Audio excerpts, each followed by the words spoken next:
Hi everyone, my name is Jazmin Rodriguez and welcome to our first lesson of the semester. Do you know what I was thinking the other day? When it comes to math, we are always dealing with algebra. And I just have one thing to say.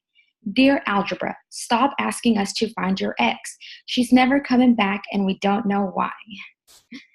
Well, I hope that y'all had a good little, or y'all are having a good little summer. But today we are going to have a lot of fun as we're going to get started with our very first lesson. And today we are going to be starting with chapter 1, and it's all about thinking critically. So get ready to use those brains, or your brain, I should say. Okay, so for our very first problem, we are asked to solve the puzzle by placing the numbers 8, 10, 11, 12, and 13.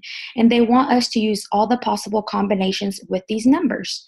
So we'll go ahead and start by placing our very first number in the center. And we'll go ahead and pick 11 since it's the middle number in our sequence. And then we'll go ahead and randomly just put the rest of the numbers in as well. And then whenever we add these up, they want the vertical numbers and the horizontal numbers to equal 31. So let's go ahead and do our first one. We'll do 8 plus 11 plus 10, which it gives us 29. And then we'll do 12 plus 11 plus 13, which equals 36. So unfortunately, this is not a solution because remember, the horizontal and the vertical numbers have to equal 31. So let's move on to another possible solution. We'll go ahead and place our number 10 in the center this time, and we'll randomly select the rest of the numbers in our circle. So for the first one, we'll go ahead and do 8 plus 10 plus 12, which gives us 30. Now we'll go ahead and do our vertical numbers. And when we add those up, they are 11 plus 10 plus 13, which gives us 34. Unfortunately, once again, these numbers do not equal 31 on both horizontal and vertical sides. Therefore, this is also not a solution. So let's go ahead and move on to another possible solution. And we'll go ahead and start with our number 8 in the center this time. It's our first number in our sequence. So we'll go ahead and just pick that one out. And then once again, we'll randomly select the rest of the numbers. And we'll go ahead and do 11 plus 8 plus 12, which gives us 31. So far, so good. Our horizontal numbers are looking good. And then we'll go ahead and place our remaining 10 and 13 vertically. And when we add those up, we get 10 plus 8 plus 13 is equal to 31. So in this case, both our horizontal and our vertical sides both equal 31. So this would be the solution to our problem here.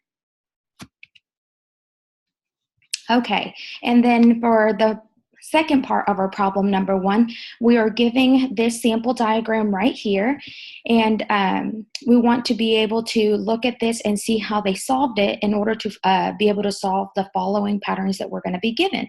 So here, for example, they show us that 2 plus 8 is 10, 5 plus 3 is 8, 2 plus 5 is 7, and 3 plus 8 is 11. So as we can see, the pattern that we can establish from the sample given is that the two numbers in the circles will give us our middle number. So now that we have established the pattern, let's go ahead and move on to our next problem that we actually have to solve. Okay, so here as we can see, we are missing some of the numbers in our big circles. So we just established that in order to find the middle number, you have to add the two numbers in the circles. Well, in this case, we're missing one of the numbers in the circles. So in this case, we're going to be doing the opposite, and we're going to be subtracting to get the number missing. So we'll go ahead and focus on the first one, and we'll do 12 minus 7, which is going to give us 5. And then we'll go ahead and do 17 minus 5, which will give us 12. And then we'll do our last one of 15 minus 7, which will give us 8. So this is us solving our very first problem. Now let's take a look at another one. Once again, this looks pretty much just like what we have just done. So here we are missing some of our big circles as well. So let's go ahead and get started here. We want to know this number right here. So once again, we'll take 13 and subtract 6, which is 7. So there's our first number. And then to get this bottom one, we'll go ahead and do 11 minus 7, which gives us 4. And then last but not least, we'll do 19 minus 4 to get this circle, and we get that it is 15. And there we go. And then we have another one, and then we'll go ahead and start doing our subtraction on this one as well, because we know that 8 minus 3 will give us this number, which is 5. Now that we have that one established, we can say, hey, 15 minus 5 will give us this missing number, which is 10. And now we know that 12 minus 10 will give us this missing number, which is 2. Don't y'all love establishing patterns? They're like the easiest and the best way to solve problems. All right, and let's look at one more because they want to make sure that we know what we're doing. So here, we'll go ahead and solve for our first one. We know that to get this value right here, we'll do 9 minus 8, which will give us 1. And then to get this value here, we'll do 7 minus 1, which is 6. And then our last one, to get the bottom side, we'll do 16 minus 6, which gives us 10. And there we go. We have solved all of those. Now we'll move on to problem number 2. So we are given these figures here, and they want us to sketch all the possible figures that can be made with 9 square tiles laid out together. And they want us to determine the perimeter of each. And we know that each one has a perimeter of 1 all around it. So let's go ahead and get started. So for problem number 1, this would be the first figure that we sketch using the 9 square tiles. So first, let's make sure that we have that. 1, 2, 3, 4, 5, 6, 7, 8, 9. So far we have met the first part of the criteria. We're using 9 tiles, and they're all connected together at some point. So now to count the perimeter, we know that the perimeter is the distance around a figure. So we have 1, and then we've got 2 sides, 3, 4, 5, 6, 7, and we'll just go ahead and keep counting all around, making sure that we count each side of our figure. And once we have done so, we get that it has 18 sides. So it has a perimeter of 18. Now we went ahead and created another figure. Now let's make sure that we have used the 9 tiles again. 1, 2, 3, 4, 5, 6, 7, 8, 9. Awesome. So now let's go ahead and count the perimeter of so. We've got 1, 2, 3, and we'll go ahead and do exactly what we just did, making sure that we count every single side that we see. And when we do so, we get that this image has a perimeter of 16. So far we've got 2 figures that we were able to create. And here, as we can see, we went ahead and created one more. And here we also have the 9 tiles that we must use. And let's go ahead and count our sides, which once we do so, we know that the number of sides is going to be the same thing as our perimeter. So we've got 19 and 20. So this figure has a perimeter of 20. All right, once again, make sure that we have the 9 tiles that we're supposed to use, which we've got 4, 5, 6, 7, 8, 9. And we'll go ahead and count all of the sides of our figure once again to determine its perimeter. And we get that this image has a perimeter of 14. Okay, and then we have our cube here, and we'll go ahead and make sure that we have the 9 tiles again, which 3 by 3 is 9, so we know that we have that. And we'll go ahead and count our sides. We've got 7, 8, 9, 10, 11, and 12. So there we go. We have created all of the images possible using the 9 square tiles, and we have determined the perimeter for each one of those. Now for the second part of this problem, they want us to determine which of the figures that we have created has the least perimeter and which of them has the greatest perimeter. So we determined that this figure here has a perimeter of 20. This one has a perimeter of 18. Our cube has a perimeter of 12. Then we have 16 and 14. So we know that the least perimeter is going to be the smallest number. So our figure that has a perimeter of 12 will be our least, or will be our figure with the least perimeter, which in this case is going to be our cube. Now, our figure with the greatest perimeter is going to be the highest number. So once again, we see that this one up here is going to have our greatest perimeter. So there's both of our least perimeter image and our greatest perimeter image. Don't y'all love perimeter? I love it. So much easier than dealing with surface area and volume, I think. All right. So now for this part, we are giving this following sequence here, and we are asked to draw the next two figures to continue the sequence of patterns. So first, let's look at what they have given us, and we see that for the first one, we have 1 dot. Then we see that they have added 4 dots. And then here, if y'all see, we start adding 2 here, and then here we add 1, 2, 3, and then once again, 3 all around. And then for the fourth figure they have given us, they are doing 1, 2, 3, 4. So they're increasing every single time in our sequence.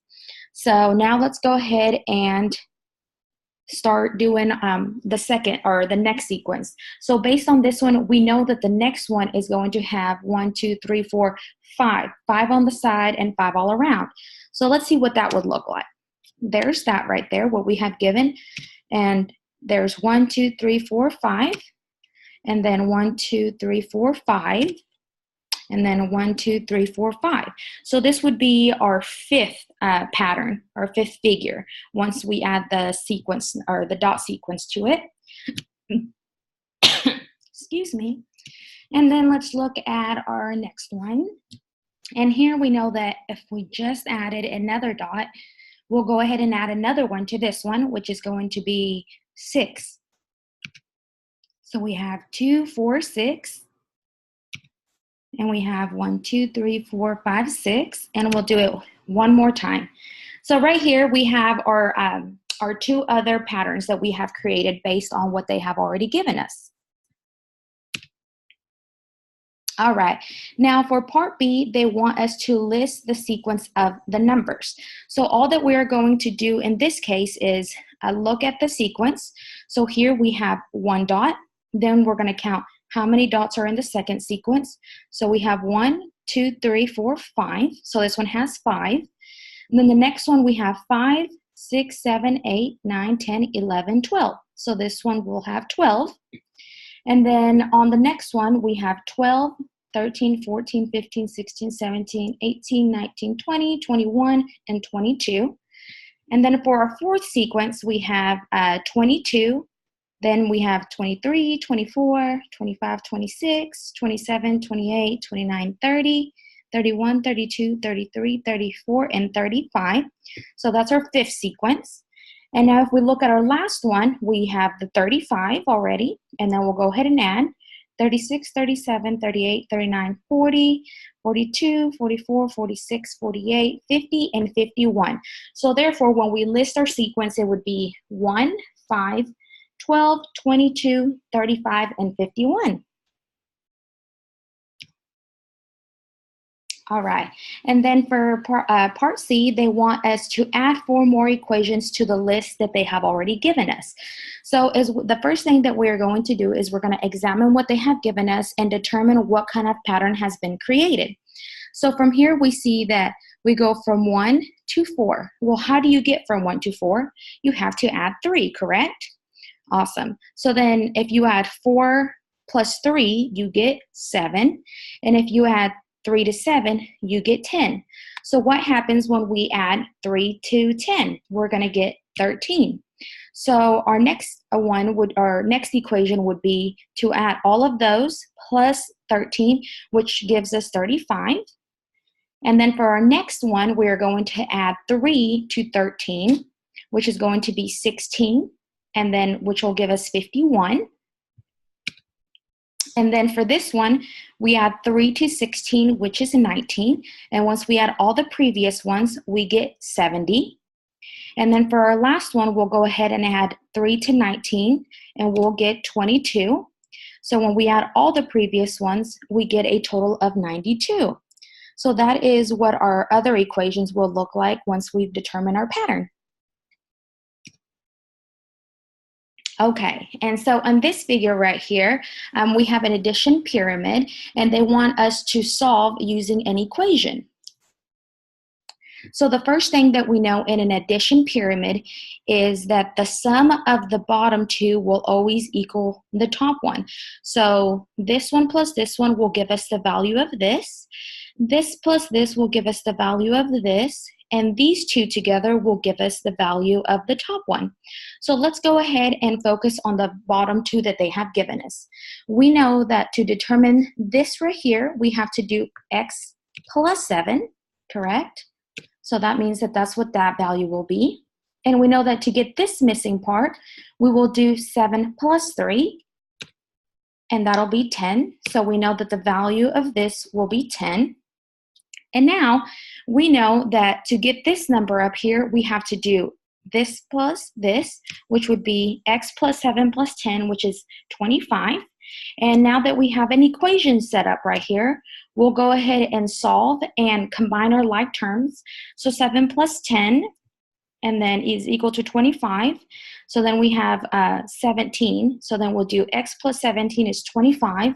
Subtract on both sides, and we get that our x value is equal to 8. So now all that we do now that we have determined 8, we'll go ahead and plug 8 in for our x value. And we'll go ahead and plug 8 into our x. So it would be 8 plus 7. And that'll give us our value of 15. And therefore, this is how our addition pyramid looks like whenever it's solved. Now let's move on to our next pyramid. Once again, it looks like we are actually creating the exact same thing that we have just done, except we're dealing with a different variable here. So once again, the bottom two gives us the value of the top one. So these two, or this plus this is this, and then these two is equal to this. So we'll go ahead and get started with the bottom once again. We know that if we do 1 plus y, that'll give us the missing value here. And if we do y plus 2, it will give us this value here. Awesome. And we'll go ahead and put that there.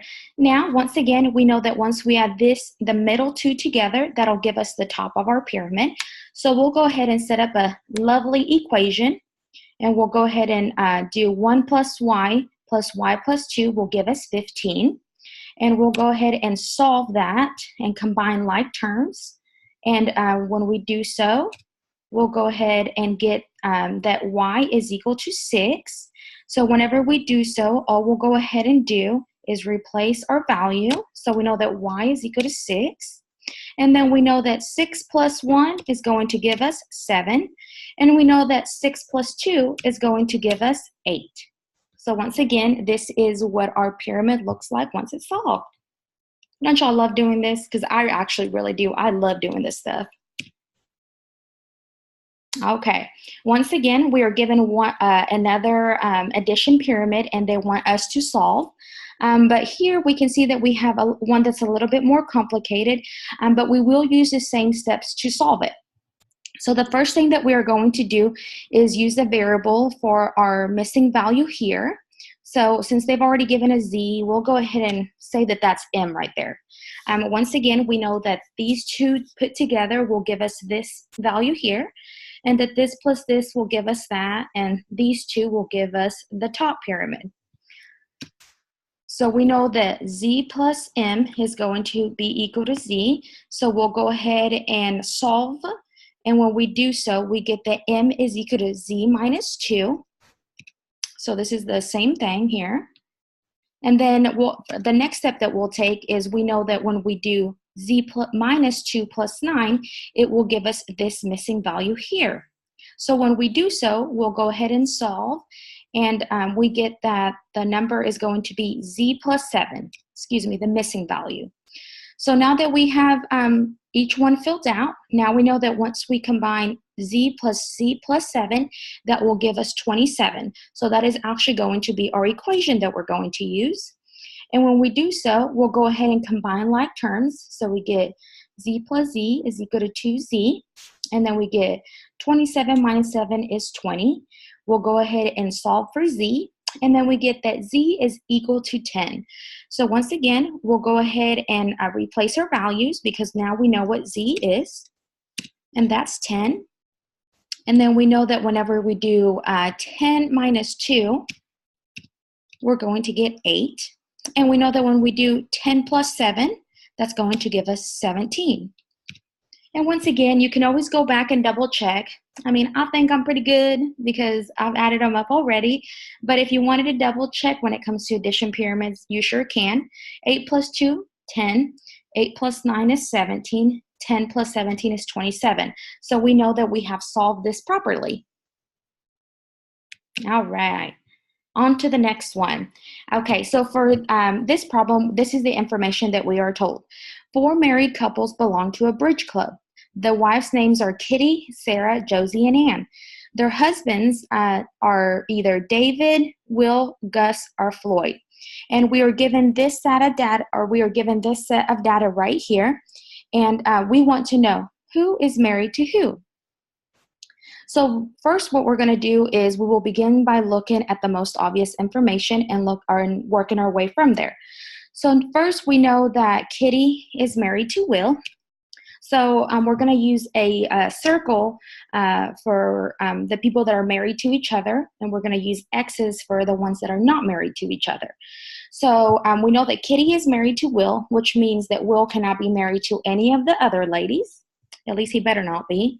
And then we know that, therefore, also Kitty cannot be married to any of the other men. So there's that right there. And then next, we know that Floyd is Josie's brother. So obviously, they cannot be married. So we'll go ahead and cross Floyd out for Josie. And then I'll go ahead and cross them out. And when we do so, we know that Josie has to be married to David because he's the one that's left. And then the next one that we know is that Ann's husband is an only child. But we know that Floyd is Josie's brother. And so that means that Floyd cannot be Ann's husband. So there's that. We'll catch it. I got to talking. And so then that means that that only leaves Floyd to be married to Sarah. So Miss Sarah gets Mr. Floyd. And that's who's married to who. Okay, now for our last problem here. We are given these numbers right here, and they're called trapezoidal numbers. So they're given these trapezoidal numbers, and they're telling us that the nth term, so the undetermined term, looks just like this. So now we need to create a dot pattern representation of the trapezoidal numbers. So first, let's go ahead and figure out what the nth number is because we don't know what it is. So the first thing we're going to do is we're going to look at the pattern that we are given. So we see we have 1 plus 1 plus 1. Then on the second one, we see that we've kept the 1. Then we've done 3 2s and kept a 1. Then for the next pattern, we see that we have kept the 1, kept the 2, and then added 3 3s and kept the 2 and the 1. So this is our third one. So for the fourth one, we know that n is going to be our term, so that's going to be 4. So in this case, we know that we're going to keep the 1, a 2, a 3, then we're going to use 3 4s, then a 3, and then 2 and a 1. So that is how our sequence will look. And as you can see, it'll match the rest. There's the 1, the 2, the 3. So we're always keeping one of the previous numbers. And then we're using the n number 3 times, so 4. And then we keep the last 3 again, 3 2 1, 3 2 1. So that's how that'll look. So now that we have determined our pattern and we know what the nth trapezoidal number would look like, let's go ahead and create a dot pattern representation. So here we have 1 plus 1 plus 1, so that's how that would look. And then we have 1 plus 2 plus 2 plus 2 plus 1. For our third one, we have 1 plus 2 plus 3 plus 3 plus 3 plus 2 plus 1. So then I'm sure you can imagine what the fourth one will look like.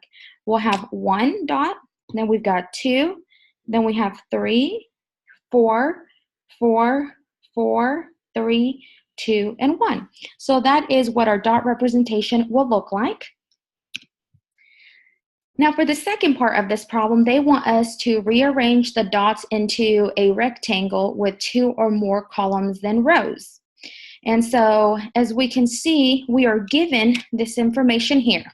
So we are given that 1 plus 1 plus 1 is equal to 3, which is the same thing as 1 times 3. Then we are also given the same one for the second representation, which is adding them all together, which gives us 8, which is the same thing as 2 times 4.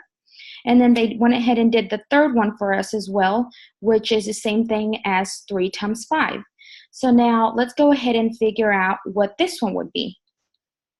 And we know that whenever we add that up, we get 24, which is the same thing as 4 by 6. So we've got 1 by 3, then we've got 2, then we've got 3, then we have 4.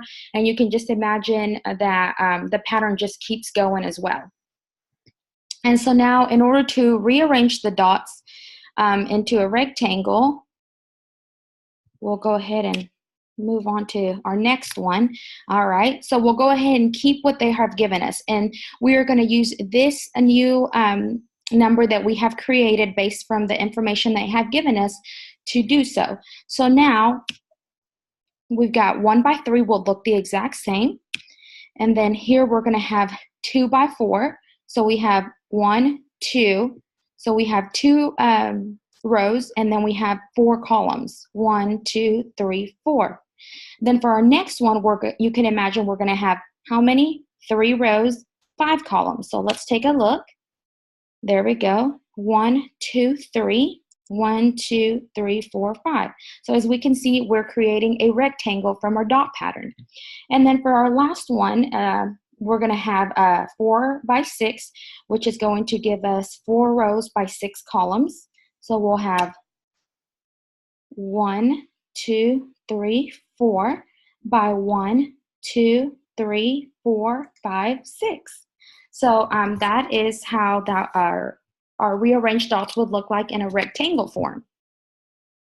Now they want us to use also inductive reasoning to show what the general formula for the nth trapezoidal number would be. So right here, we'll go ahead and focus on our first term, and we'll go ahead and do 2 and then our 3. So let's go ahead and take a look at our first one. In order to determine a formula, you have to find a pattern that is happening within given information. So we are given this information and we want to determine a pattern in order to create a formula. So let's look at, we've discussed it a little bit, and let's see what we're doing. So here, right here, we are keeping 1. So let's call that like our term number. And then we're keeping 1, and then we're doing 1 and adding 2. So that gives us 3. Then for our second one, this would be our term number 2. So then we're taking the same thing. We're taking our term and adding 2. And when we do that, we get 8, which is the same thing as this. Then let's look at our third one. Our term number would be 3. And then we're adding 2 to 3. And once we figure that out, we have 8. So let's go ahead and create a formula based on what we're getting.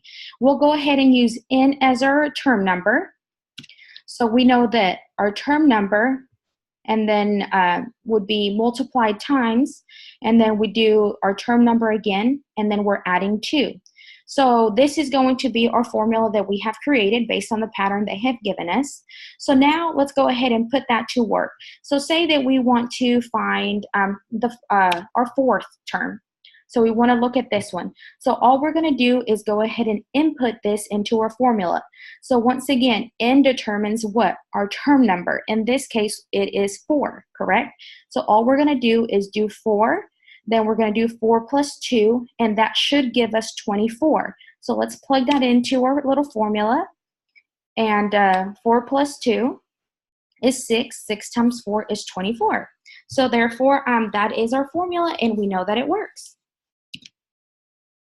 All right, everyone. Well, thank you so much for staying with me and, going through with this lesson. I hope y'all enjoyed it, and I'll see y'all next time. Thank you.